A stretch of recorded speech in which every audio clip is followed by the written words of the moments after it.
السلام علیکم ورحمۃ اللہ وبرکاتہ۔ آج ہم بات کریں گے روح کے سفر کے بارے میں، موت اور اس کے آگے کا سفر۔ موت وہ آخری مرحلہ ہے، آخری ریالٹی جسے ہر انسان کو گزرنا ہے۔ یہ اس دنیا سے ایک اور دنیا کی طرف گزرنے کا راستہ ہے، ایک سفر جو اس لمحے سے شروع ہوتا ہے جب روح جسم سے الگ ہوتی ہے۔ اس کے بعد جو منازل آتے ہیں وہ گہری، سخت، لیکن ہر روح کا مقدر ہے۔ مومن کے لیے یہ سفر رحمت اور سکون سے بھرا ہوا ہوتا ہے، جبکہ گنہگار اور منکر کے لیے یہ اندھیروں، درد اور عذاب کا رستہ بن جاتا ہے۔ اس سفر میں ہم دیکھیں گے کہ موت سے پہلے کیا ہوتا ہے، موت کے بعد روح کے ساتھ کیا ہوتا ہے، قبر کے احوال کیا ہیں، برزخ کا عالم کیسا ہوگا، پھر قیامت کا دن، حساب، صراط کا پل، اور آخر میں جنت یا جہنم۔ ہر مرحلہ اپنی جگہ ایک گہرا اثر رکھتا ہے اور ہمیشہ کے لیے ہماری تقدیر کو طے کر دے گا۔ اور یاد رکھیے، موت انجام نہیں ہے، ملاقات ہے۔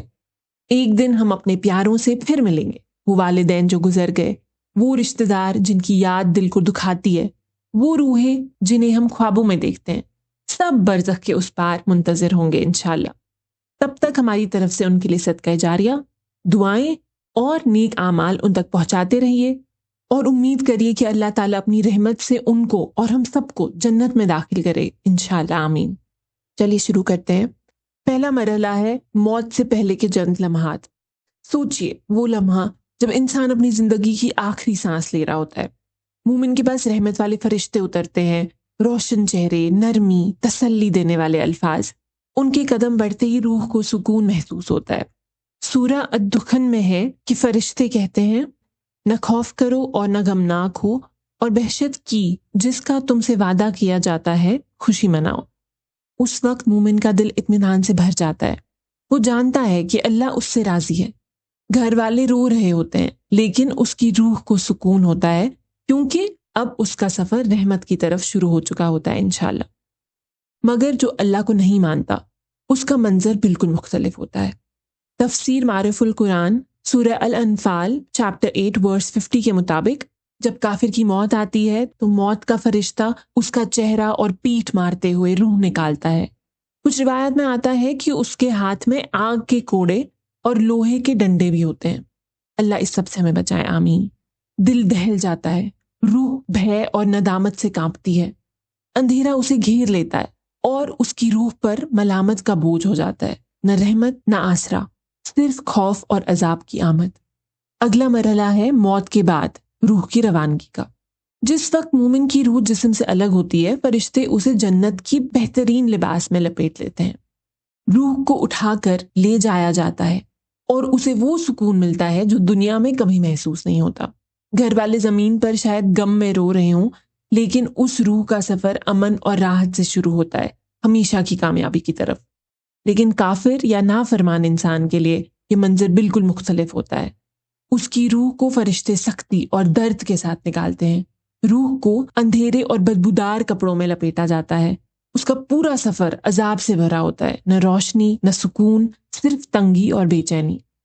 اگلا مرحلہ ہے قبر، سکون کا مقام یا عذاب کا گھر۔ ابو ہریرہ رضی اللہ تعالیٰ عنہ سے روایت ہے کہ نبی کریم صلی اللہ علیہ وسلم نے فرمایا، مرنے والا قبر میں جاتا ہے، نیک آدمی تو اپنی قبر میں بیٹھ جاتا ہے، نہ کوئی خوف ہوتا ہے نہ دل پریشان ہوتا ہے۔ اس سے پوچھا جاتا ہے کہ تو کس دین پر تھا؟ تو وہ کہتا ہے میں اسلام پر تھا۔ پھر پوچھا جاتا ہے کہ یہ شخص کون ہے؟ وہ کہتا ہے یہ محمد اللہ کے رسول ہیں صلی اللہ علیہ وسلم، یہ ہمارے پاس اللہ تعالیٰ کی جانب سے دلیلیں لے کر آئے تو ہم نے ان کی تصدیق کی۔ پھر اس سے پوچھا جاتا ہے کہ کیا تم نے اللہ کو دیکھا ہے؟ جواب دیتا ہے کہ اللہ تعالیٰ کو بھلا کون دیکھ سکتا ہے؟ پھر اس کے لیے ایک کھڑکی جہنم کی جانب کھولی جاتی ہے، وہ اس کی شدت استعال کو دیکھتا ہے۔ اس سے کہا جاتا ہے دیکھ، اللہ تعالیٰ نے تجھ کو اس سے بچا لیا۔ پھر ایک دوسرا دریچہ جنت کی طرف کھولا جاتا ہے، وہ اس کی تازگی اور لطافت کو دیکھتا ہے۔ اس سے کہا جاتا ہے کہ یہی تیرا ٹھکانہ ہے، اور اس سے کہا جاتا ہے کہ تو یقین پر تھا، یقین پر ہی مرا اور یقین پہ ہی اٹھے گا اگر اللہ تعالیٰ نے چاہا۔ اور برا آدمی اپنی قبر میں پریشان اور گھبرایا ہوا اٹھ بیٹھتا ہے۔ اس سے کہا جاتا ہے کہ تو کس دین پر تھا؟ تو وہ کہتا ہے میں نہیں جانتا۔ پھر پوچھا جاتا ہے کہ یہ شخص کون ہے؟ جواب دیتا ہے میں نے لوگوں کو کچھ کہتے سنا تو میں نے بھی وہی کہا۔ اس کے لیے جنت کا ایک دریچہ کھولا جاتا ہے، وہ اس کی لطافت و تازگی کو دیکھتا ہے، پھر اس سے کہا جاتا ہے کہ دیکھ، اس سے اللہ تعالیٰ نے تجھے محروم کیا۔ پھر جہنم کا دریچہ کھولا جاتا ہے، وہ اس کی شدت اور ہولناکی کو دیکھتا ہے، اس سے کہا جاتا ہے کہ یہی تیرا ٹھکانہ ہے، تو شک پر تھا، شک ہی پر مرا، اور اس پر ہی تو اٹھایا جائے گا اگر اللہ تعالیٰ نے چاہا۔ استغفر اللہ۔ جب مومن کو قبر میں رکھا جاتا ہے تو زمین خود اسے رحمت کے ساتھ اپنی آغوش میں لے لیتی ہے، روح سکون میں ہوتی ہے اور آخرت کے خوف سے محفوظ رہتی ہے۔ فرشتے آتے ہیں اور 3 بنیادی سوالات پوچھتے ہیں، اور مومن آسانی سے جواب دے دیتا ہے، کیونکہ اسے معلوم ہوتا ہے کہ اس کا اجر قریب ہے۔ وہ اللہ کی رحمت کو محسوس کرتا ہے، اور قبر اس کے لیے امن اور سکون کی جگہ بن جاتی ہے، جہاں وہ آخری جمع ہونے کے دن تک انتظار کرتا ہے۔ کافر کے لیے قبر عذاب کا گھر بن جائے گی۔ حضرت محمد صلی اللہ علیہ وسلم نے بتایا ہے کہ ایسے لوگوں کے لیے پکارنے والا آسمان سے پکارتا ہے، اس نے جھوٹ کہا، اس کے لیے جہنم کا بچھونا بچھا دو اور جہنم کا لباس پہنا دو، اور اس کے لیے جہنم کی طرف دروازہ کھول دو، تو اس کی تپش اور اس کی زہریلی ہوا لو آنے لگتی ہے، اور اس کی قبر تنگ کر دی جاتی ہے، یہاں تک کہ اس کی پسلیاں ادھر سے ادھر ہو جاتی ہیں۔ استغفر اللہ۔ کافر قبر میں سخت تکلیف سے گزرتا ہے، جہاں اسے بار بار اپنے کفر کا انجام یاد دلایا جاتا ہے۔ عذاب دینے والے فرشتے اسے تکلیف دیتے ہیں اور بچنے کا کوئی راستہ نہیں ہوتا۔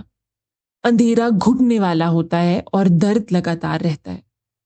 اگلا مرحلہ ہے برزخ، موت اور قیامت کے درمیان کی منزل۔ قبر کے بعد روح برزخ میں داخل ہوتی ہے، یہ دنیا اور آخرت کے درمیان کی ایک منزل ہے۔ مومن کے لیے یہ جگہ سکون، رحمت اور اطمینان کی منزل ہوتی ہے، جہاں انہیں جنت کا منظر دکھایا جاتا ہے اور وہ آنے والے خوف سے محفوظ رہتے ہیں۔ مگر جو اللہ کو نہیں مانتے، ان کے لیے برزخ ندامت، بے چینی اور عذاب کا وقت بن جاتی ہے، اور جہاں ہر لمحہ انہیں اپنے اعمال کی یاد دلاتا رہتا ہے، اور ان کے پاس نہ پناہ ہوتی ہے نہ سکون، صرف قیامت کا انتظار۔ تفسیر ابن کاثر میں برزخ کو بیان کیا گیا سورہ المومنون میں چیپٹر 23 ورس 100 کی تفسیر ہے۔ مجاہد کہتے ہیں کہ برزخ دنیا اور آخرت کے درمیان ایک پردہ ہے۔ محمد بن کعب کے مطابق یہ وہ منزل ہے جہاں نہ روحیں دنیا والوں کے ساتھ ہوتی ہیں، نہ کھاتی ہیں نہ پیتی ہیں، نہ وہ آخرت والوں کے ساتھ جہاں انہیں پوری جزا یا سزا ملتی ہے۔ ابو صخر کے مطابق برزخ سے مراد قبر کا وہ دور ہے جہاں روحیں نہ ہی دنیا کی ہوتی ہیں اور نہ ہی وہ آخرت کے حالات میں داخل ہوتی ہیں۔ یہ درمیانی انتظار کا مقام ہے جو قیامت تک جاری رہے گا۔ اگلا آتا ہے یوم القیامہ، یعنی کہ دی ڈے آف ریزریکشن، قیامت کا دن۔ جب قیامت کا دن آئے گا تو پہلی سور کی پھونک سے پوری زمین لرز اٹھے گی اور سب کچھ الٹ پلٹ ہو جائے گا۔ دوسری پھونک کے ساتھ تمام روحیں اپنی قبر سے اٹھ کر اللہ کے حضور جمع کی جائیں گی۔ اس لمحے کو یوم القیامہ یا یوم الحشر کہا گیا ہے۔ مومن اس دن نور کے ساتھ اٹھایا جائے گا، اس کے چہرے روشن اور اس کے عمل اس کا سہارا بنیں گے۔ اللہ تعالیٰ سورہ مریم میں اس دن کو ڈسکرائب کرنے کے لیے کہتے ہیں، جس روز ہم پرہیزگاروں کو خدا کے سامنے بطور مہمان جمع کریں گے، مگر جو لوگ اللہ کا انکار کرتے ہیں ان کے لیے یہ دن سخت خوف کا ہوگا۔ زمین پھٹ جائے گی، آسمان ٹوٹ کر بکھر جائے گا اور وہ کہیں بنا نہیں پائیں گے۔ قرآن میں سورہ فصلت میں آتا ہے، اور جس دن خدا کے دشمن دوزخ کی طرف جلائے جائیں گے تو ترتیب وار کر لیے جائیں گے، یہاں تک کہ جب اس کے پاس پہنچ جائیں گے تو ان کے کان اور آنکھیں اور چمڑے یعنی دوسرے اعضاء ان کے خلاف ان کے اعمال کی شہادت دیں گے۔ ہر شخص کو اپنے اعمال کا سامنا کرنا ہوگا، کوئی سفارش، کوئی بہانہ، کوئی چھپاؤ اس دن کام نہیں آئے گا۔ جو ایمان اور نیک عمل کے ساتھ اٹھیں گے ان کے لیے یہ دن رحمت کا ہوگا۔ ہم قیامت کے تمام سٹیجز کو ایک الگ سیریز میں ڈیٹیل میں کور کریں گے انشاءاللہ۔ اگلا آتا ہے حساب، یعنی اعمال کا حساب کتاب۔ حساب کے دن ہر روح اپنے رب کے سامنے کھڑی ہوگی۔ مومنین کے لیے مقام آسان بنا دیا جائے گا، انہیں ان کے نیک اعمال دکھا دیے جائیں گے، ان کی لرزشیں معاف کی جائیں گی، ان کا نام اعمال ان کے دائیں ہاتھ میں یعنی رائٹ ہینڈ میں دیا جائے گا، جیسے کہ قرآن میں آیا ہے سورہ انشقاق میں، تو جس کا نامہ اعمال اس کے داہنے ہاتھ میں دیا جائے گا، اس سے حساب آسان لیا جائے گا۔ مگر وہ لوگ جنہوں نے انکار اور گناہوں میں زندگی گزاری ہو، ان کا حساب سخت ہوگا۔ ہر لفظ، ہر عمل، ہر پل ان پر کھول دیا جائے گا۔ اور ان کے پاس کوئی بہانہ نہیں بچے گا۔ ان کی کتاب ان کے بائیں ہاتھ یا پیٹھ کے پیچھے سے دی جائے گی اور وہ اپنی ہی زندگی کے بوجھ تلے گرتے ہوئے نظر آئیں گے۔ اگلا مرحلہ آئے گا صراط کا پل، جو کہ آخری امتحان ہوگا۔ حساب کے بعد ہر روح کو صراط کے پل سے گزرنا ہوگا، جو جہنم کے بالکل اوپر سے گزرتا ہے۔ یہ پل بال سے بھی زیادہ پتلا ہوگا، لیکن مومن کے لیے ان کی ایمان کی روشنی انہیں تیزی سے آگے بڑھا دے گی۔ کافر کے لیے پل بہت سخت اور خطرناک ہوگا، نیچے جلتی ہوئی آگ ہوگی اور وہ اپنے برے اعمال کی وجہ سے گر پڑیں گے۔ کسی کے لیے واپس مڑنے کا کوئی راستہ نہیں ہوگا، ہر شخص اپنے عمل کا نتیجہ دیکھ لے گا۔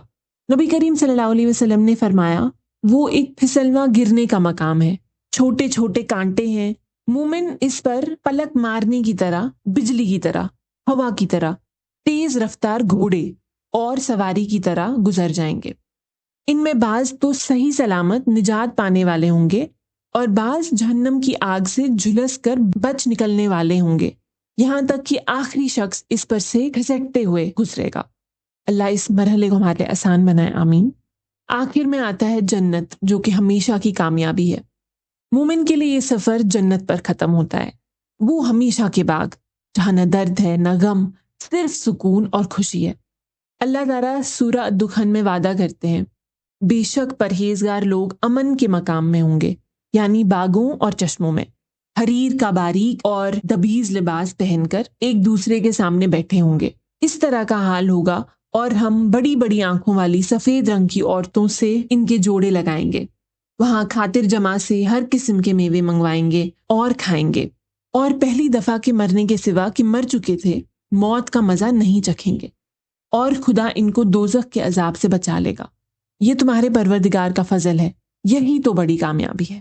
یہاں یہ بات بھی یاد رکھنی ضروری ہے کہ اللہ ہمارے اعمال سے نہیں بلکہ اپنی رحمت سے ہمیں جنت میں داخل کریں گے، کیونکہ آنیسٹلی ہم اپنے اعمال کو دیکھ کر جنت کے حقدار تو نہیں بن سکتے۔ مومن اللہ کے حضور میں ہوں گے ایسی نعمتوں سے گھرے ہوئے جو کسی انسان کی تصور سے پرے ہے، اور ہمیشہ کی خوشی میں رہیں گے۔ انشاءاللہ ہم جنت کو ڈیٹیل میں بھی کور کریں گے کہ جنت کیسی ہوگی۔ لیکن جو لوگ کافر رہے ان کا سفر جہنم پر ختم ہوتا ہے، ہمیشہ کی آگ جہاں درد اور عذاب کبھی رکتے نہیں۔ اللہ تعالیٰ قرآن میں سورہ فاطر میں وارن کرتے ہیں، اور جن لوگوں نے کفر کیا ان کے لیے دوزخ کی آگ ہے، نہ انہیں موت آئے گی کہ مر جائیں، اور نہ ان کا عذاب ہی ان سے ہلکا کیا جائے گا۔ ہم ہر ایک ناشکرے کو ایسا ہی بدلہ دیا کرتے ہیں۔ آخری تفکر ہے، خوبصورت موت اور ہمیشہ کی کامیابی کی کوشش کیسے کریں۔ جب ہم روح کے سفر پر غور کرتے ہیں، موت کے لمحوں سے لے کر قیامت کے دن تک، تو بات صاف ہو جاتی ہے کہ ہر روح کا انجام اس زندگی سے طے ہوتا ہے جو ہم آج جیتے ہیں۔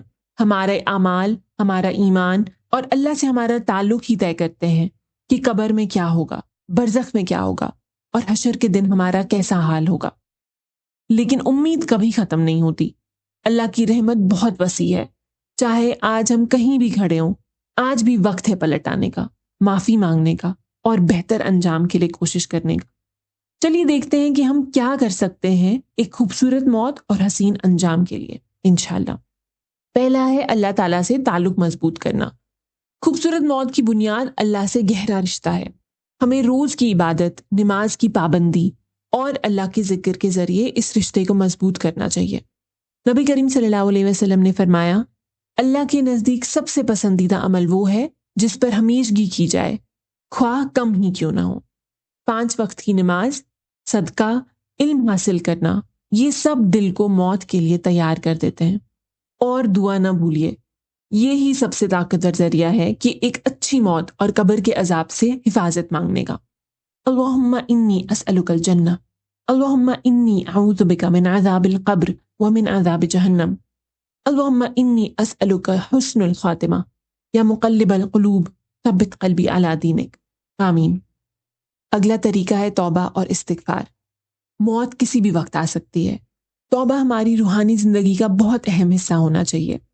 ہر دن اللہ سے مغفرت مانگنے، دل کو صاف کرنے اور ان گناہوں سے دور ہونے کا موقع ہوتی ہے جو ہمیں نیچے گراتے ہیں اور اللہ سے دور کرتے ہیں۔ نبی کریم صلی اللہ علیہ وسلم نے فرمایا، اگر تم لوگ گناہ نہ کرو تو اللہ تعالیٰ تم کو اس دنیا سے لے جائے اور تمہارے بدلے میں ایسی قوم کو لے آئے جو گناہ کرے اور اللہ تعالیٰ سے مغفرت مانگے تو وہ ان کی مغفرت فرمائے۔ کبھی بھی اللہ کی رحمت سے مایوس مت ہو، چھوٹی سے چھوٹی غلطی پر بھی بار بار توبہ کرو۔ جب بھی ہم اخلاص کے ساتھ اللہ کی طرف رجوع کرتے ہیں نا تو دل پاک ہو جاتا ہے اور اللہ کی طرف سفر ہلکا ہو جاتا ہے۔ ہماری استغفار کی سیریز کو بھی ضرور چیک کیجیے گا۔ اگلا ہے موت کی یاد اور ہوشیاری۔ موت کو یاد رکھنا انسان کو متوازن بناتا ہے، یعنی کہ بیلنسڈ، ہارمونیس اینڈ ماڈریٹ۔ دل کو نرم کرتا ہے اور زندگی کو اصلیت کا احساس دیتا ہے۔ نبی کریم صلی اللہ علیہ وسلم نے فرمایا، جو ان میں موت کو سب سے زیادہ یاد کرے اور موت کے بعد کی زندگی کے لیے سب سے اچھی تیاری کرے وہی عقل مند ہے۔ اس کا مطلب یہ نہیں کہ ہم ہمیشہ خوف میں جئیں، بلکہ ہوشیاری کے ساتھ۔ ہم ایسی زندگی جئیں جہاں ہر لمحہ موت کی تیاری ہو، سچائی، عدل، ایمانداری اور اللہ کے رسول صلی اللہ علیہ وسلم کی محبت کے ساتھ۔ میں اکثر اپنے آپ سے پوچھتی ہوں، اگر اسی لمحے موت آ جاتی ہے، کیا میں اللہ کا سامنا کر سکوں گی؟ یہ سوچ بہت سی برائیوں سے روک لیتی ہے۔ اس لیے ہمیں چاہیے کہ دل، زبان، ہاتھ، آنکھیں سب اس چیز میں مصروف ہوں جو اللہ کو پسند ہے، اور ان سب سے دور رہیں جو اللہ کو ناپسند ہے اور جو انسان کو جہنم کی طرف لے جاتے ہیں۔ اللہ مستعان۔ اگلا ہے دوسروں کی مدد اور صدقے کا جذبہ۔ زندگی میں سب سے بہترین کام یہ ہے کہ ہم لوگوں کی مدد کرتے رہیں، حسن العباد، چاہے پیسے سے، علم سے یا صرف ایک اسمائل سے۔ اللہ کے ہاں یہ سب اعمال بہت قیمتی ہوتے ہیں۔ نبی کریم صلی اللہ علیہ وسلم نے فرمایا، جب انسان فوت ہو جائے تو اس کا عمل منقطع ہو جاتا ہے، سوائے 3 اعمال کے، وہ منقطع نہیں ہوتے: صدقہ جاریہ، یا ایسا علم جس سے فائدہ اٹھایا جائے، یا نیک بیٹا جو اس کے لیے دعا کرے۔ یہی اعمال ہیں جو قبر میں روشنی بن کر ساتھ رہتے ہیں۔ اس لیے ہمیں چاہیے کہ ہم دنیا میں ایسے کام پیچھے چھوڑ کر جائیں جو لوگوں کے لیے فائدے کا سبب بنے، جیسے پانی کا سورس، کسی کو علم سکھانا، یا بچوں کی تربیت ایسے کریں کہ وہ ہمارے لیے دعاؤں کا ذریعہ بنے۔ اگلا طریقہ ہے آخرت پہ غور و فکر اور تیاری۔ ہمیں چاہیے کہ ہم اکثر آخرت کے بارے میں سوچ کر اپنے آپ کو تیار کریں، تاکہ موت یا قیامت ہمیں اچانک اور غافل کی حالت میں نہ پکڑے۔ جتنا زیادہ ہم جنت اور جہنم کو یاد رکھتے ہیں، اتنا زیادہ ہم اپنی زندگی کو سیدھے راستے پر رکھ سکتے ہیں۔ جنت کا سوچو، شہد اور دودھ کی ندیاں، ہر طرف ہرا بھرا منظر، سایہ، سکون اور وہ خوشیاں جو کبھی ختم نہیں ہوتی۔